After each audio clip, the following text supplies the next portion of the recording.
তোমার নাম একটু বলে দাও ঋতু। হ্যালো, আমি ঋতুজা। আমি বাচ্চাগুলোকে অ্যাডপ্ট করেছি।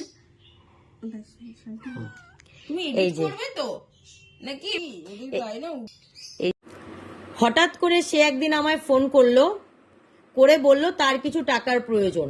না, আমি এত কিছু ডিটেলস আমি বলতাম না যদি সে ব্যবহারটা ভালো রাখতো। আমি এত কিছু ডিটেলস বলতে আমি বাধ্য হচ্ছি। সে এতটাই খারাপ ব্যবহার করেছে, আমার সাথে খারাপ ব্যবহার করেছে, তাতে আমার বিন্দুমাত্র যায় আসে না। কিন্তু আমার বাচ্চাগুলোর ওপর যথারীতি সে অত্যাচার করেছে। যে বাচ্চাগুলোকে দেখো, দেখো এই যে ফটোটা দেখো, কোথাও ঘুরতে গেছিল। এটা সাধারণত দার্জিলিংই হবে, দার্জিলিং, গ্যাংটক, সিকিম এগুলোই হবে। দেখো দেখাচ্ছে যে আমি পেট লাভার। দেখো, যে পেট লাভার তাদের এগুলো, মানে যে পশু পাখি ভালোবাসে তাদের এইরকম ছিঁড়ি। তো যাই হোক, হঠাৎ একদিন ফোন করে যে তার কিছু টাকার প্রয়োজন, আমি কি তাকে কিছু টাকা ধার দেব? তো দেখো, সাধারণত ব্যাপার, আমি তাকে কিন্তু চিনি না, আমি তাকে চিনি না, জানি না, আমি কি করে টাকা ধার দেবো? আর আমি দেবই বা কেন বলো তো? আমি দেবই বা কেন? তো যাই হোক, আমি তাকে টাকা ধার দিইনি, এটা কিন্তু তার আমার উপর একটা রাগ। তো যাই হোক, আমি পরে বাচ্চা দেখার জন্য ফোন করতাম, আমার ফোন কিন্তু রিসিভ হতো না। আমি বুঝেই গেছিলাম যে আমি টাকা ধার দিচ্ছি না মানেই ও আমাকে আর বাচ্চা দেখতে দেবে না, আমি জানতাম। কিন্তু তবু আমি দিলাম না। আমি কোন ভরসায় দেবো বলো? আমি ওকে চিনি? এই তো আজকে ওর আইডি রেখে গেছে আমার কাছে, আজকে আইডি রেখে এত কিছু করেছে। আমি কি করছি বলো? এই আমি সোশ্যাল মিডিয়ায় আমি পোস্ট করতে পারি, এর থেকে বেশি আমি কি করব? তো যাই হোক, টাকা চেয়েছে, আমি টাকা দিইনি। তো কিছুদিন পরে আমাকে হঠাৎ করে ফোন করলো, আমাকে ফোন করে বলছে যে সে তার শিলিগুড়িতে শ্বশুরবাড়িতে যাবে। তো বাচ্চাগুলোকে আমি কি 8-10 দিনের জন্য রাখতে পারবো? হ্যাঁ, আমাকে বললো। তো দেখো, আমার বাড়িতে অলরেডি তখন 12-13 জন, বেশি ছাড়া কম হবে না। আমি তাদের নিয়ে হিমশিম। আমার একটা ছোট্ট রুম, আমি সেখানেই সব কটা বাচ্চাকে নিয়ে থাকি, আমি কাউকে বাইরে ছাড়ি না। তো আমি কি করে রাখবো আরো দুটো বাচ্চা এক্সট্রা বলো? তো বাচ্চা রাখার জন্য তো এখন অনেক পেট সেন্টারগুলো রয়েছে, যেখানে পয়সা দিলে দিন হিসেবে বাচ্চা রাখা যায়। তা আমি বললাম এরকম অনেকে আছে পয়সা দিয়ে বাচ্চা রাখে, সেখানে রাখো। তো সে বলল না, আমার তাদের ওপর বিশ্বাস নেই, জানি না তারা কিভাবে রাখবে না রাখবে, আমার তাদের ওপর বিশ্বাস নেই। তো আমি তখন বললাম দেখো, বাচ্চা যাদের কাছে থাকে তারা তো বাচ্চা নিয়েই যাতায়াত করে, মানে তারা যখন ট্রাভেল করে বাচ্চা নিয়েই করে। কেউ কারো বাচ্চা আজকাল দায়িত্ব করে রাখে না। একমাত্র টাকা দিয়ে যদি রাখতে পারো তবেই হয়তো কেউ কারো বাচ্চা রাখে, তা না হলে কিন্তু কেউ কারো বাচ্চা কিন্তু আজকাল কেউ রাখে না। তো তুমি তোমার বাচ্চা তুমি নিয়ে যাও, তো বাস্কেটে করে নিয়ে যাও। তখন সে আমাকে বলছে আমার এই শিলিগুড়ি যাওয়ার বাসের টিকিটটা আমার হবু শাশুড়ি বুক করেছে, আমি বুক করিনি। আমি বললাম তাহলে তুমি বুক করো, তুমি তোমার পাশে একটা সিট থাকবেই। বলছেন ও না, প্রথমে বলছে না বাসে নিয়ে যাব না, বাসে ওরা ডিক্কির মধ্যে ঢুকিয়ে দেবে, ওদের কষ্ট হবে, আমি বাসের ডিক্কিতে করে আমার বাচ্চাকে নিয়ে যাব না। তা আমি বললাম বাসের ডিক্কিতে কেন নিয়ে যাবে? একটা যদি টিকিট তুমি কাটো, তোমার যে পাশের যে সিটটা থাকবে, তো তুমি সেই সিটটাতেই তোমার বাচ্চাদের বাস্কেটটাকে তুমি নিয়ে যেতে পারবে।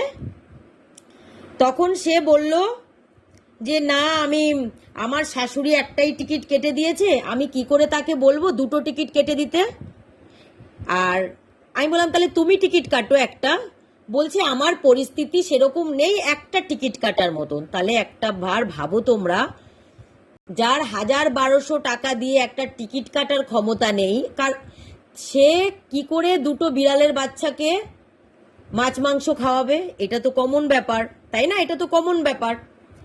তো যাই হোক, আমি তাকে বললাম যে না গো, আমি বাচ্চা রাখতে পারবো না, কারণ আমার বাড়িতে অনেক বাচ্চা, আমি নিজে সামলাতে পারছি না, আমার খুব সমস্যা হচ্ছে, আমি নিজে অ্যাডাপশন দেব। ঠিক আছে? তো যাই হোক, তার সাথে আমার সেই পর্যন্তই কথা শেষ। তার ফেসবুকে আমি ফ্রেন্ডে আছি, আমি দেখাচ্ছি, তার ফেসবুকে আমি ফ্রেন্ডে আছি।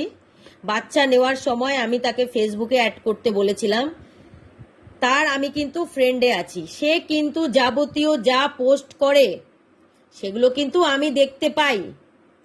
সে ঘুরতে চলে গেছে যথারীতি, গিয়ে, ও না সরি আমি ভুল বললাম, আমি হয়তো ভুল, সে শ্বশুর বাড়িতে গেছে শিলিগুড়ি, যেটা আমাকে বলা হয়েছে। শ্বশুর বাড়িতে শিলিগুড়িতে যাচ্ছে কিসে করে? বাসে করে, তাই তো? এই ফটোগুলো তোমরা দেখো, দার্জিলিং,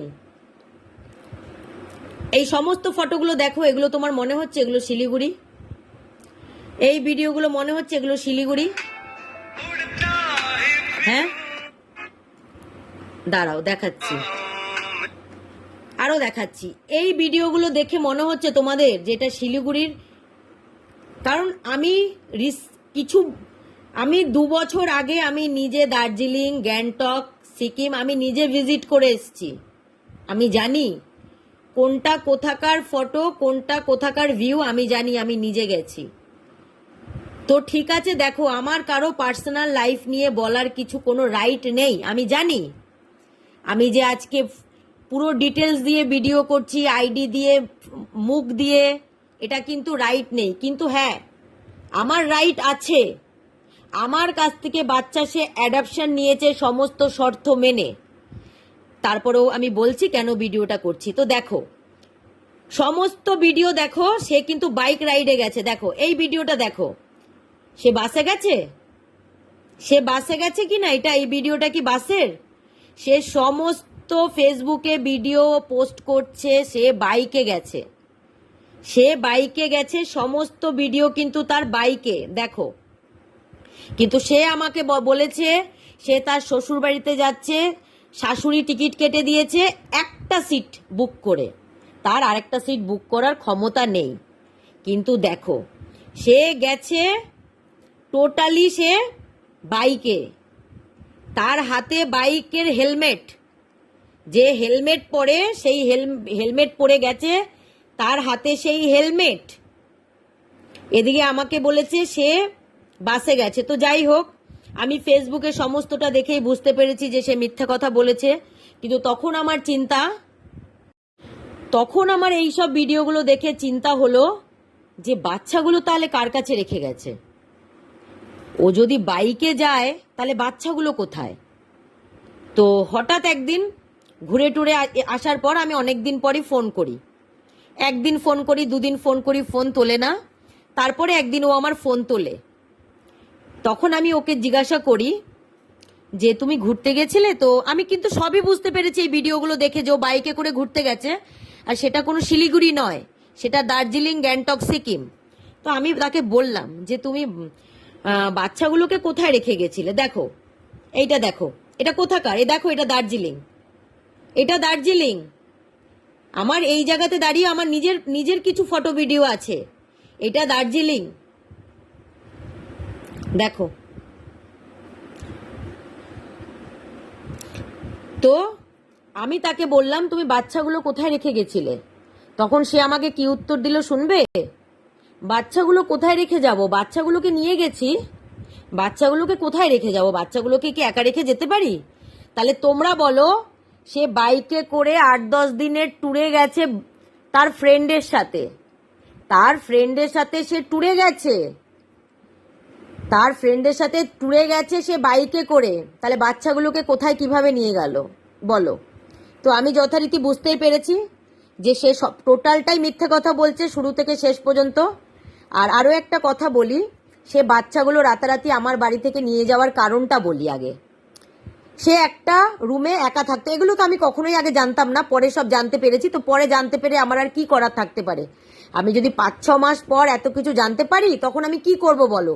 কেউ যদি তার নিজের আইডি প্রুফ দিয়ে, সমস্ত কিছু দিয়ে, এত কিছু তারপরেও মিথ্যে বলতে সাহস পায়, তাহলে যে এরা কি পরিমাণ মানে বাজে, কি পরিমাণ বদমাইশ, ধারণার বাইরে। কারণ এরা সোশ্যাল মিডিয়াতে যুক্ত আছে, এরা জানে, এরা দেখে যে মানুষ বাচ্চা কাচ্চা নিয়ে এইভাবে তাদের সাথে অত্যাচার করলে সেটা কিন্তু ভিডিও পোস্ট হয়। সব কিছু জানা সত্ত্বেও দেখো সে কিন্তু এগুলো করতে সাহস পেয়েছে। তাহলে এবার বলি, সে যখন আমার কাছে বাচ্চা নিয়ে যায় সে একটা রুমে একা থাকতো, ঠিক আছে, সে একটা রুমে একা থাকতো, আর সেই রুমে থাকতে সে ভয় পেত। সে রুমে সে থাকতে ভয় পেত, এটা আমি অনেক পরে জানতে পেয়েছি। সেই রুমে সে নাকি ভূতের ভয় পেত। সেই যেই ফ্ল্যাটে থাকতো সেই ফ্ল্যাটের পাশের রুমে কেউ একজন, কোনো একটা মেয়ে নাকি সুইসাইড করেছে। এগুলো তারই পরে বলা কথা, আমি এগুলো কিছুই আমি নিজে থেকে এগুলো বলছি না, এগুলো তার মুখ থেকেই শোনা। তার রুমের পাশে একটা রুমে একটা মেয়ে নাকি সুইসাইড করে, তো সেই জন্য সে ভয় পাচ্ছিল। তো হয়তো সম্ভবত সে সেই কারণে রাতারাতি এসে বাচ্চাগুলোকে নিয়ে গেছে, যেহেতু একা থাকতে ভয় পাচ্ছে সেই জন্য বাচ্চাগুলো নিয়ে গেল। 6টা মাস বাচ্চাগুলোর সাথে থাকলো, খেলো, ঘুমালো। 6 মাস পর তার জীবনে, বাচ্চাগুলো নিয়ে যাওয়ার 6 মাস পর তার জীবনে তার এক ফ্রেন্ড এসেছে, মানে বয়ফ্রেন্ড। মানে 6 মাস পর তার জীবনে তার একটা বয়ফ্রেন্ড এসেছে। এইবারে হচ্ছে আসল খেলা। তার বয়ফ্রেন্ড, আদৌ আমি কোনটা সত্যি আমি কিন্তু কিছুই জানি না। সে যেগুলো শেয়ার করেছে আজকে ভিডিওর মাধ্যমে আমি কিন্তু সেইগুলো শেয়ার করছি। তার বয়ফ্রেন্ড ক্যাট পছন্দ করে না, মানে বিড়াল পছন্দ করে না। শোনো, 6 মাস বিড়ালগুলোর সাথে যখন সে, তার জীবনে কেউ ছিল না, তখন সে বিড়ালগুলো ছিল তার সঙ্গী। 6 মাস পর যখন তার বয়ফ্রেন্ড, তার জীবনে একটা নতুন বয়ফ্রেন্ড তৈরি হলো, তার সাথে ঘুরলো ফিরলো সব হলো, তারপরে আর বিড়ালের বাচ্চাগুলোকে নাকি তার বয়ফ্রেন্ড রাখতে দেবে না। তখন হঠাৎ একদিন আমাকে সে ফোন করে বলে, আমার বয়ফ্রেন্ডকে, আমার শ্বশুরবাড়ির লোককে আমি অনেক বুঝিয়েছি, তারা বিড়াল রাখতে কোনো মতে রাজি হচ্ছে না। তো আরেকটা কথা বলি, বাচ্চাগুলো যখন নিয়েছিল 5 থেকে 6 দিনের মাথাতে আরও একজন বাচ্চাগুলোকে নেবে বলেছিল। আমার ফেসবুকে তার সাথে আমার খুব ভালো পরিচয়, তার নাম আমি এখন নিচ্ছি না। সে তার একটা 10 বছরের বাচ্চা মারা গেছে। সেই 10 বছরের বাচ্চার মতো দেখতে এই ঋতুজা বিশ্বাস যে বাচ্চাটা আমার কাছ থেকে নিয়ে গেছিল, সেই বাচ্চাটাকে তার বাচ্চার মতো দেখতে। সে আমার কাছে মানে যথারীতি রিকোয়েস্ট করে, কান্নাকাটির মতন করেই সে আমার কাছে ঋতুজা বিশ্বাসের কাছ থেকে বাচ্চাটা চেয়েছিল যে আমাকে এই বাচ্চাটা দাও। তো আমি ঋতুজা বিশ্বাসকে ফোন করে সমস্ত তার মেসেজগুলো স্ক্রিনশট করে আমি এই ঋতুজা বিশ্বাসকে পাঠাই যে তুমি একটা বাচ্চা দিয়ে দাও, এই কদিনই তো হয়েছে তুমি নিয়েছো, আমার বাড়িতে 3-4টে মা বিড়াল আছে, এরা কিছুদিন পর পরই বাচ্চা দেয়। আমার বাড়ির সবকটা বাচ্চা এরকম সুন্দর হয়, এরকম তাদের পশম সব বড় বড় হয়। তো এইরকমই দেখতে তার বাচ্চাটা, তো তুমি তাকে এই বাচ্চাটা ফেরত দাও, আমার বাড়িতে নেক্সট আবার যখন হবে তখন তুমি যে বাচ্চাটা পছন্দ তুমি নিয়ে যাও। যে আমাকে মেসেজ করেছিল 10 বছরের বিড়াল, তার সমস্ত মেসেজগুলো স্ক্রিনশট করে আমি একে সেন্ড করলাম যাতে এ ইমোশনাল হয়ে দিয়ে দেয়, কিন্তু এ দিল না। আমাকে পরিষ্কার বলে দিল যে আমি কিন্তু কোনো মতেই বাচ্চা দেব না, তুমি কিন্তু দিদি আমার কাছে বাচ্চা চাইবে না। তো তখন আমি তাকে না করে দিলাম যে না গো, বাচ্চাটা দিতে চাইছে না। তো দেখো, বাচ্চা নিয়ে যাওয়ার 3-4 দিন পরেই কিন্তু আমি বাচ্চা রিটার্ন চেয়েছিলাম, যেহেতু অন্য একজন নেবে বলেছিল তাই। তো ও দেবে না বলেছে, তো ও যখন বাচ্চা নিয়ে গেছে দেবে না বলছে, তো আমি তো ওকে জোর করতে পারি না, পারি কি? পারি না। তো ছেড়ে দিলাম। তো এখন সে বলছে যে আচ্ছা দিদি, যে আগে একবার বাচ্চা নেবে বলেছিল তাকে বলো না আমার বাচ্চাগুলো নিয়ে যেতে, তাহলে তোমরাই বলো। 6 মাস পর, 6 থেকে 6.5 মাস পর অত বড় বড় বাচ্চা কে নিতে চাইবে? যেই নিতে চাক না কেন, তার পছন্দ, তার বাড়ির বিড়ালের মতো দেখতে হোক না কেন, 6 থেকে 7 মাসের বাচ্চা কেউ নিতে চাইবে? আমি তাকে বললাম, সে বলল না আমার তো বাড়িতে অলরেডি আমি একটা বাচ্চা নিয়েছি, তার অলরেডি 3 মাস বয়স, আমি বাচ্চা নেব না। আর আমি এখন নেবই বা কেন?